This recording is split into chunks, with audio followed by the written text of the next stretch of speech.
चलिए अब हम हरदीप सिदाना जी से बात करते हैं। इनका ये तो पेशे से भी ही मेडिकल लाइन के व्यक्ति हैं। इनका तो मतलब मेडिकल से ऐसा है कि बिल्कुल इनको पूरी तरह से मेडिकल के बारे में पूरी जानकारी है। हरदीप जी, आप मेडिकल इंडस्ट्री में पहले पिछले 30-40 सालों से लगे हुए हैं। आपकी एजुकेशन भी मेडिकल फील्ड में हुई, then you are working in the medical field. तो आप अपने बारे में कुछ थोड़ा बताइए सबको। धन्यवाद सर। मैं sir BSc medical, MBA marketing और diploma in pharmacy additional medicine की क्वालिफिकेशंस के साथ अभी पीएचडी करा है करीब 10 साल पहले, 6-7 साल पहले। मेडिसिन लाइन से एनाटॉमी फिजियोलॉजी से जुड़ना तो पहले से एजुकेशन में था। थोड़ा अच्छा एक्सपोजर और रिफाइनमेंट के लिए ही मैं, और कुछ अब कोविड के टाइम में टाइमिंग्स और स्पेयर टाइम काफ़ी था सबके पास, तो सोचा कि इसको और रिफाइन किया जाए। तो सेशंस मेडिकल क्लासेस की से शुरू की। आपके सानिध्य में, आपके आशीर्वाद से चीज़ें समझने में और अच्छा मौका मिला और हम लोगों ने डिस्कशंस भी की इंडिविजुअली टॉपिक वाइज। ये चीज़ें काफ़ी हेल्पफुल होती हैं और यूज़फुल। छोटे छोटे पॉइंट्स जो आपने आइडेंटिफाई करके और जो बताए, समझाए, ये इतना ज़बरदस्त है कि बहुत ज़्यादा डीप देखने की या ऊपर से ही पता चलता है कि ये चीज़ आ रही है। तो यहाँ ये ग्रह ग्रह तो 9 ही है और ये शरीर जो मशीन है ये बीमारियों का बना हुआ है, तो हर जगह पे वही 9 को फिट करना है और किस परसेंटेज में कैसे फिट होता है या कितना कंट्रीब्यूशन है इन ग्रहों का, ये बारीकियां समझने में बहुत मदद और बहुत आपका हाईलाइट करना हेल्पफुल रहा है। मैं ये नहीं कहता कि बहुत बड़ा कोई वो बन गया हूँ या इस तरह से, पर इन चीज़ों को समझना, एक इंक्विजिटिवनेस की आदत होती है सर सबकी कि ये हुआ तो ये क्यों हुआ या ये कहा तो ये क्यों।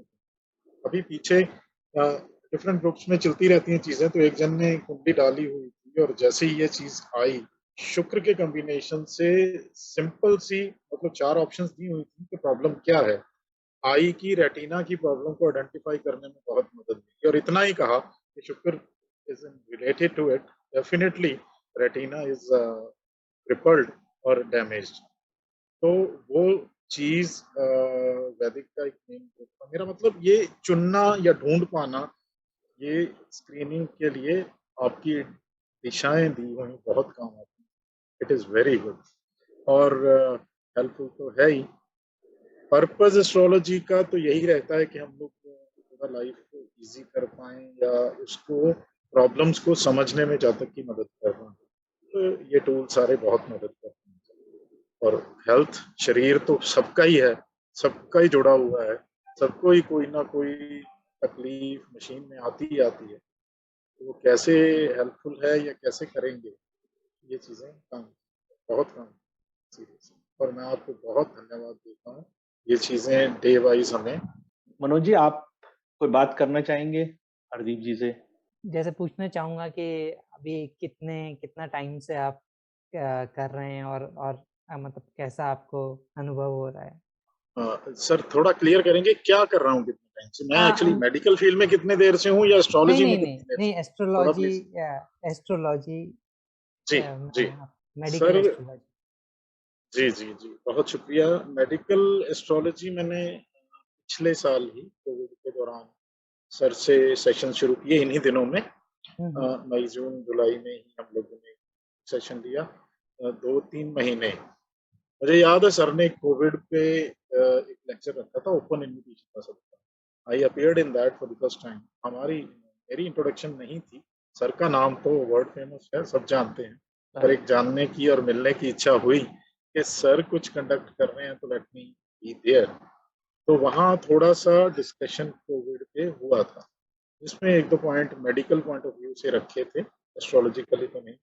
तो फिर मैंने सर से इच्छा जाहिर की कि लोग थोड़ा इसको आगे बढ़ाएं। मेडिकल करना और मेडिकल त्रिगुणंदी नाड़ी के अकॉर्डिंग करना, ये दोनों चीज़ों में फ़र्क रहता है, क्योंकि हम लोग दृष्टियाँ देखते हैं हाउसेस देखते हैं, डिग्रीज देखते हैं। तो इससे पहले मैं वैदिक या कृष्णमूर्ति पद्धति या के भास्करन कर चुका था। तो उसके बाद वहाँ हम लोग सब लॉर्ड्स की पोजीशन से चलते हैं। वास्तु कर चुका था तो थोड़ा-सा वास्तु का आइडिया था, पर ये एक फील्ड ऐसा था जहाँ मैं टच में नहीं था। और ये टोटल कंट्रीब्यूशन, इसको अगर सपोज़ मुझे 1% भी अब समझ लगता है, तो ये 100% कंट्रीब्यूशन सर को ही है, सर का ही है, उनकी मेहनत है। हम लोग पढ़ने वाले हैं नहीं, पर सर को पढ़ाने का तरीका बहुत अच्छा है। पढ़ते क्यों नहीं हो? पढ़ते क्यों नहीं हो? तो हम लोग ज़बरदस्ती पढ़ लेते हैं कई बार। इट इज़ वेरी बिल्कुल। हेल्पफुल। लोगों ने 3-4 वीडियोज़ पहले भी बनाए हैं, डिजीज़ को आइडेंटिफ़ाई करने में मदद मिलती है। और मेडिकल फील्ड है तो ऑलरेडी टर्मिनोलॉजीज़ में प्रॉब्लम्स नहीं समझ लगता ही था। So I feel confident now, a bit better than the previous positions कि कैसे। और फिर एक क्रॉस चेक करने की इंक्विजिटिवनेस रहती है मनोज। जैसे सपोज हुँ। भृगुनंदी से देख लिया तो क्या ही केपी से बनता भी है कि या क्या ही केवी से बनता भी है, या फिर डिस्कशन करते हैं, कई बार सर से डांट भी पड़ती है कि भृगुनंदी से ही देखना है, लेकिन फिर भी अच्छा लगता है, मजा आता है इसका। आपको कितनी देर हो गई मनोज जी इसको करते?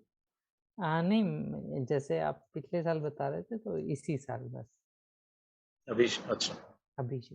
That's very good. आप प्रोफेशनली क्या करते हैं सर? प्रोफ़ेशनली मैं इंजीनियर। ओके। और प्राइवेट जॉब में? हाँ, इज बस वेरी ठीक है।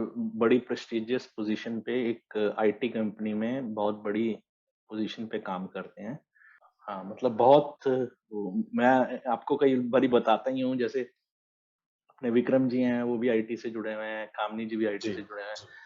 तो इस समय मेरे सारे स्टूडेंट में से कोई 7-8 स्टूडेंट्स जो हैं टोटल के अंदर अभी, जो आईटी से जुड़े हुए हैं, इनमें से ये मनोज जी भी हैं, और वो भी जो हैं वो भी जुड़े हुए हैं। क्या नाम है, तरुण जी भी।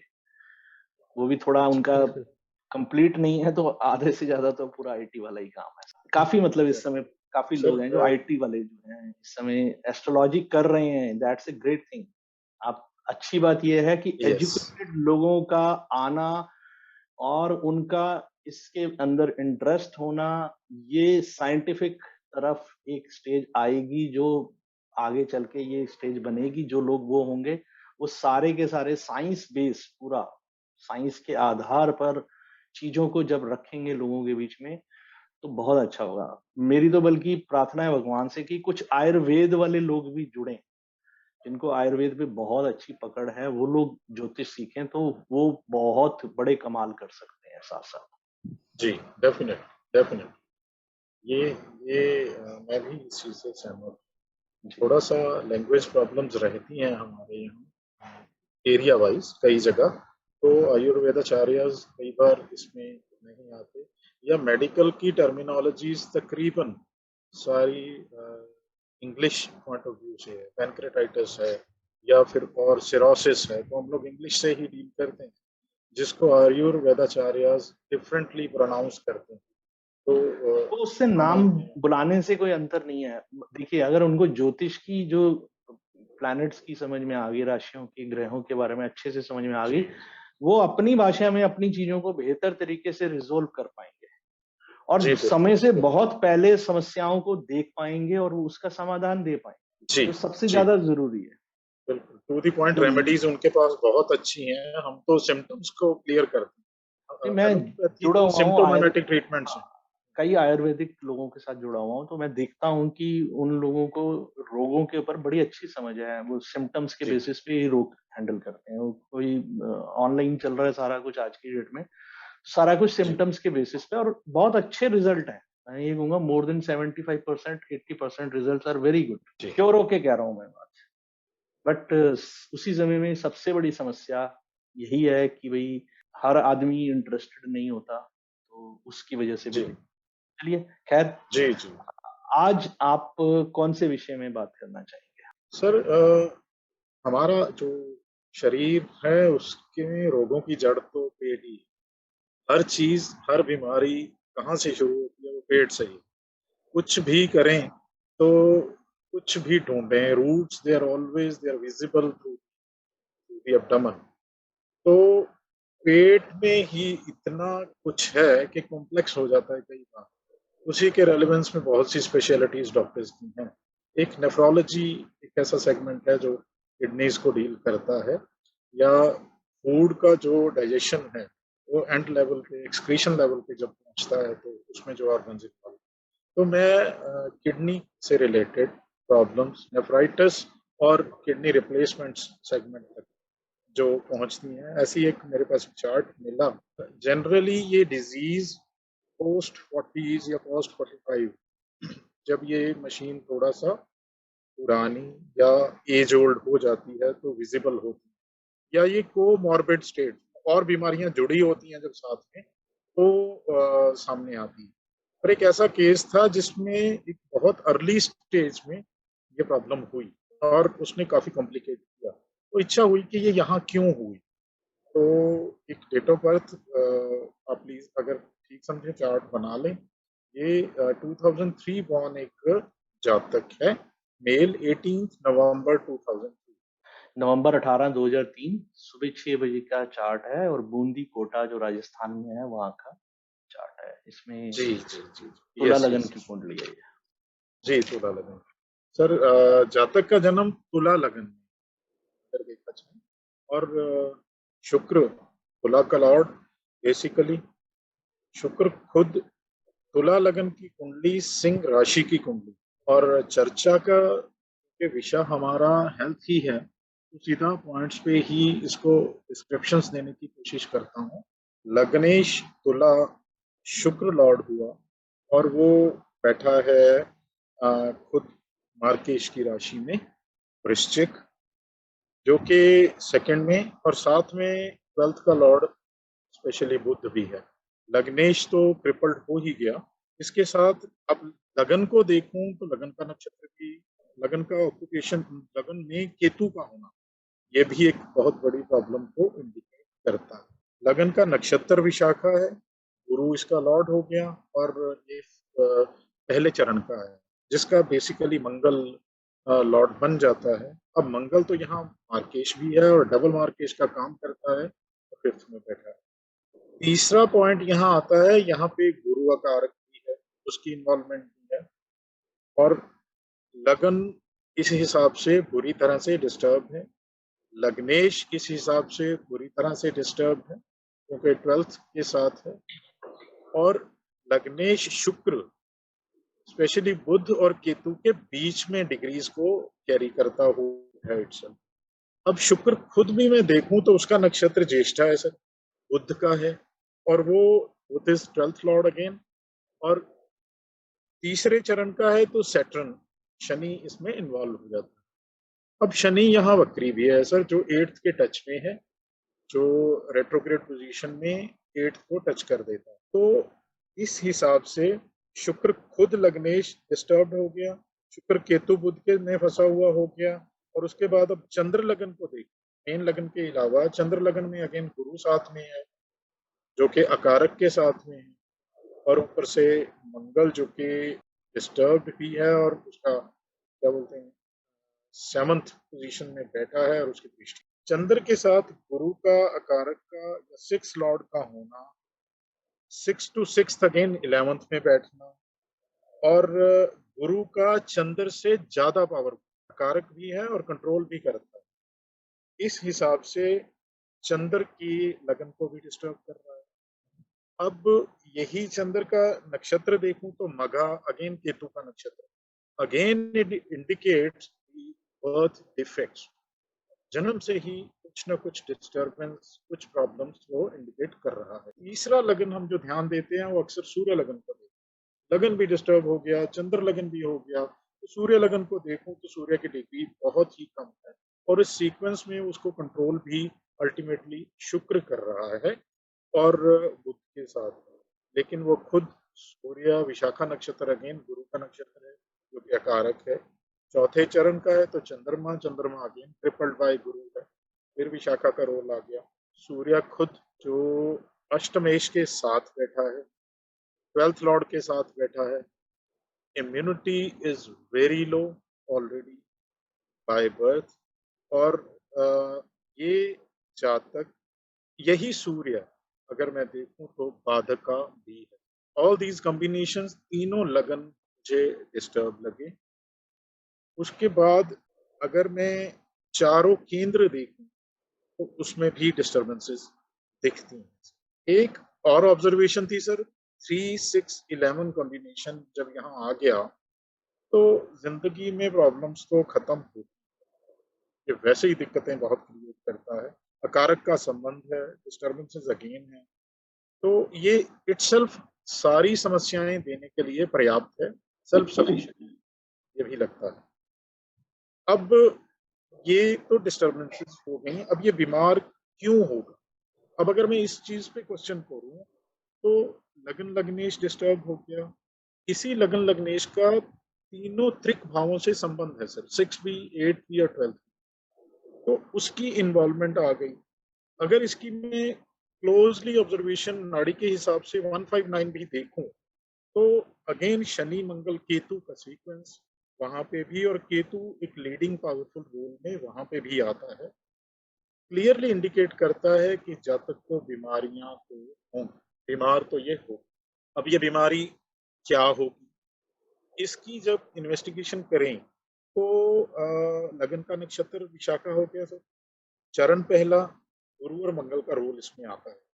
सेकेंडली लग्नेश, जो लग्नेश के नक्षत्र ज्येष्ठा है, बुध अगेन आ गया, और वो केतु के नक्षत्र में विशाखा गुरु, दूसरा चरण शुक्र फिर इन्वॉल्व हो गया।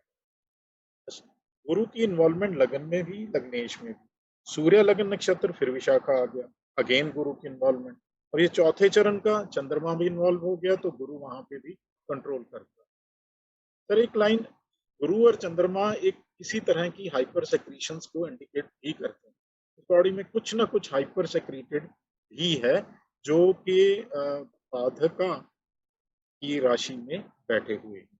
सबसे बड़ी बात, विशाखा नक्षत्र को अगर क्लोजली ऑब्जर्व करूं तो ये तीन प्रॉब्लम्स देने में कैपेबल है, जो कि बेसिकली मेटाबॉलिक डिसऑर्डर्स जिनको हम बोल देते हैं, डायबिटीज दे सकता है, जिसको हाइपर या हाइपोग्लाइसीमिया कह देते हैं, पर यहाँ हाइपर सेक्रीशंस हैं तो डायबिटीज में हाइपरग्लाइसीमिया लेवल पे ही जाएंगे। उसके बाद नेफ्रोलॉजी में किडनीज की इन्वॉल्वमेंट, और उसके बाद liver, specially the digestive secretions, enzymes, storage of the bile, ये सारी चीजें कवर करती हैं। अब ये तीन चीजों की बेसिक बीमारियों में भी मुझे चूज करना हो तो ये देखना होगा कि विशाखा के बाद houses 6th and 7th house basically मुझे ज्यादा इन्वॉल्व लगता है सर, क्योंकि थर्ड का लॉर्ड, 6 का लॉर्ड अगेन 11th में बैठा है, और 7th हाउस में अगेन मार्केश राहु इस प्रॉब्लम को ज्यादा बढ़ा देता है जहां पे भी इन्वॉल्व आ जाती है, और मंगल की राशि है, डबल मार्केश है, तो ये तीनों भी डिस्टर्ब हो। एक्सक्रीटरी सिस्टम इसमें इसलिए इन्वॉल्व होता है क्योंकि 7th हाउस आ गया, 8th का शुक्र फिर इन्वॉल्वमेंट है, और 6th इन्वॉल्व तो बनता ही, तो कुछ ना कुछ शुक्र की इन्वॉल्वमेंट यहाँ, क्योंकि चरणों में देखूं तो सेकंड, दूसरा चरण और पहला चरण जो विशाखा का है, इसमें इन्वॉल्वमेंट मंगल और शुक्र की आती है, तो इस हिसाब से किडनी के रोग की प्रबल संभावना या प्रोबेबिलिटीज बन जाए।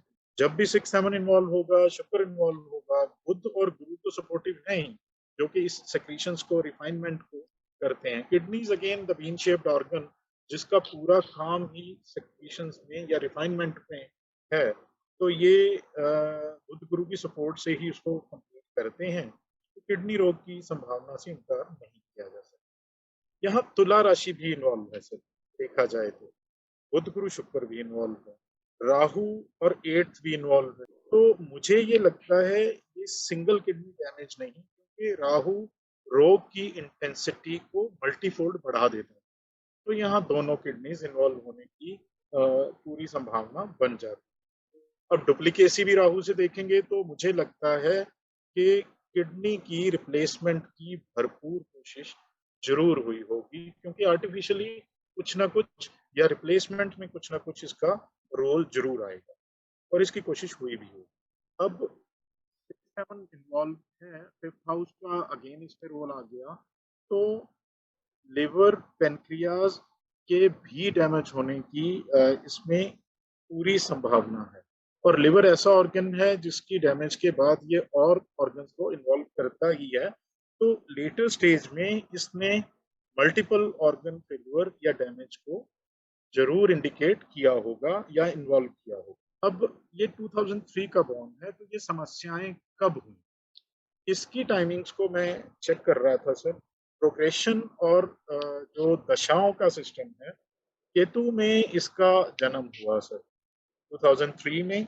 जन्म से ही केतु की दशा थी, केतु लगन में था, बाय बर्थ कुछ ना कुछ डिफेक्ट लेके ये जातक आया हुआ है, क्योंकि ये केतु का चंद्रमा का नक्षत्र भी है, लगन भी इन्वॉल्व हो गया और चंद्र लगन भी इन्वॉल्व हो गया, तो इसलिए भी। और यही केतु चंद्रमा शुक्र को डिस्टर्ब भी किए हुए है, राशि से भी, सेवंथ राशि तुला राशि से भी, और डिग्री वाइज भी उससे आगे, शुक्र से आगे है। 1 साल के बाद ही शुक्र की दशा आई। जैसे ही ये शुक्र आया, इसमें मंगल की दशा जब पहुंचती है, सूरज और उसके बाद मंगल, सही 2010, 6-7 साल की है, और कुछ समस्या या कुछ इंडिकेशन मिले होंगे, या ये डिजीज हाइपर एक्टिविटी होगी। और उसके बाद राहु की समस्या, राहु ने तो ज्यादा दिक्कत, टेंशन और ट्रांसप्लांटेशन तक जाना इनको या तो पड़ा होगा या इसमें जद्दोजहद शुरू हो गई हो। सर 159 में केतु, मंगल और शनि का रेट्रो होकर 8th में टच भी हो जाना, गुरु की इन्वॉल्वमेंट भी हो जानी, केतु, मंगल, शनि और गुरु ये किसी तरह से नेक्रोसिस या कैंसरस सेगमेंट को भी इंडिकेट करते हैं कि कहीं ना कहीं ये मैलिग्नेंसी इन्वॉल्वमेंट जरूर रही होगी, जो लेटर स्टेज में किसी एक सेल की वजह से इन्होंने इसको ज्यादा प्रॉब्लम्स दी हों। अब ये सिंगल सेल माइलोमा है या डीप है या सॉफ्ट टिश्यू इन्फेक्शन में है, तो इस पे आने के लिए या डेवलप होने में ये जो 5-6 साल लगे, वो लगे हों। तो मैं इसी रिजल्ट से कंक्लूड कर सकता हूँ सर कि ये kidney damage, transplantations, multiple organ failure और की वजह से प्रोबेबली राहु के गुरु के पीरियड, राहु के बाद गुरु जैसे ही आया, तो वहाँ शायद इन्होंने दुनिया को अलविदा कह दिया। This is very sad state of the affairs, पर कुदरत या स्टार्स इसको चेंज नहीं कर सकते, जो वो लिखा है उसको लेना ही है।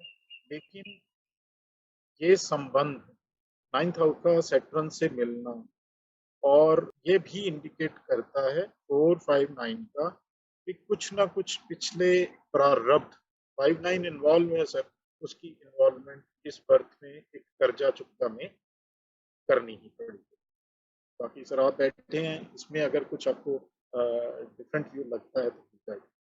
एक्सीलेंट, जिसे कहना चाहिए, बहुत बढ़िया बताया। मेरे ख्याल से मैं पहले पाविका जी, मनोज जी और सुनीता जी से पूछूंगा कि वो क्या इसमें जोड़ना चाहते हैं। हरदीप जी तो हरदम अच्छे ही बताते हैं, उन्होंने बहुत ही सही सही बताया सब, किडनी का पूरा एक एक चीज बहुत अच्छे से बताई।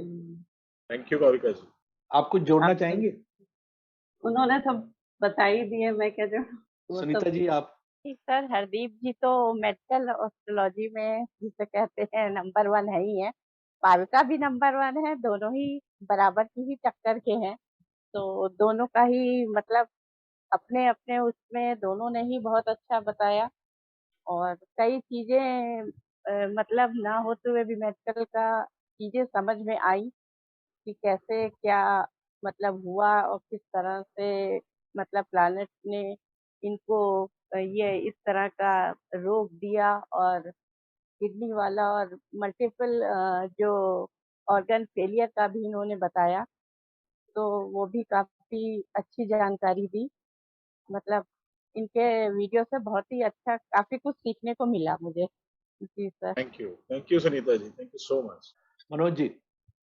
नहीं, सर बिल्कुल विस्तृत में था, और और बहुत डिटेल में था एनालिसिस, तो सर डेफिनेटली बहुत कुछ जानने को समझने को मिला। आपके लिए भी मेरे ख्याल से बहुत अच्छा सेशन रहा, क्योंकि आज आप बहुत कुछ नया जान पाए कि सही। मेडिकल टर्मिनोलॉजी इन्होंने बहुत ज्यादा अच्छी यूज करी, साथ साथ जो प्लैनेट्स का रोल होता है उसको भी बहुत अच्छे से एक्सप्लेन किया कि कौन सा प्लैनेट क्या काम करता है, कैसे काम करता है, और उसके बारे में बढ़िया से बताया उन्होंने।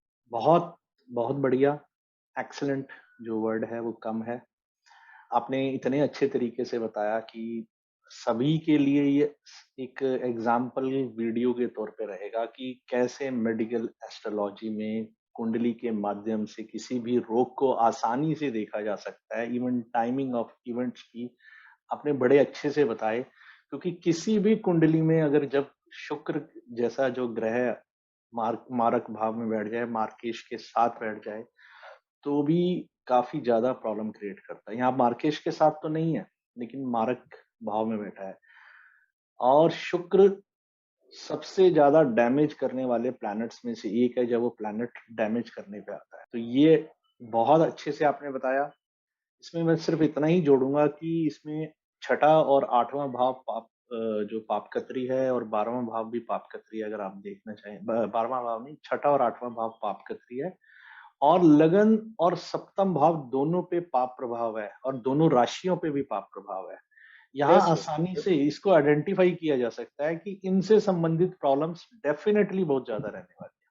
और केतु भी विशाखा नक्षत्र में है, लगन का भी नक्षत्र विशाखा है, और इस रोग को ज्यादा खराब करने में इस नक्षत्र का काफी बड़ा रोल रहता है। तो इस बहुत अच्छे वीडियो के लिए, शानदार वीडियो के लिए हृदय से धन्यवाद, और आभार व्यक्त करूंगा कि मैं बहुत अच्छे से आपने दर्शकों के लिए और को स्टूडेंट्स के लिए भी बहुत अच्छे से बताया है। शायद सभी के लिए ये लाभप्रद रहेगा। Thank you sir, thank you so much, thank you. सब आपका दिया हुआ है सर, मेरे पास कुछ नहीं। नहीं, आपने बहुत मेहनत करी है, वैसे भी आप बहुत अपने आप में एक पारंगत व्यक्ति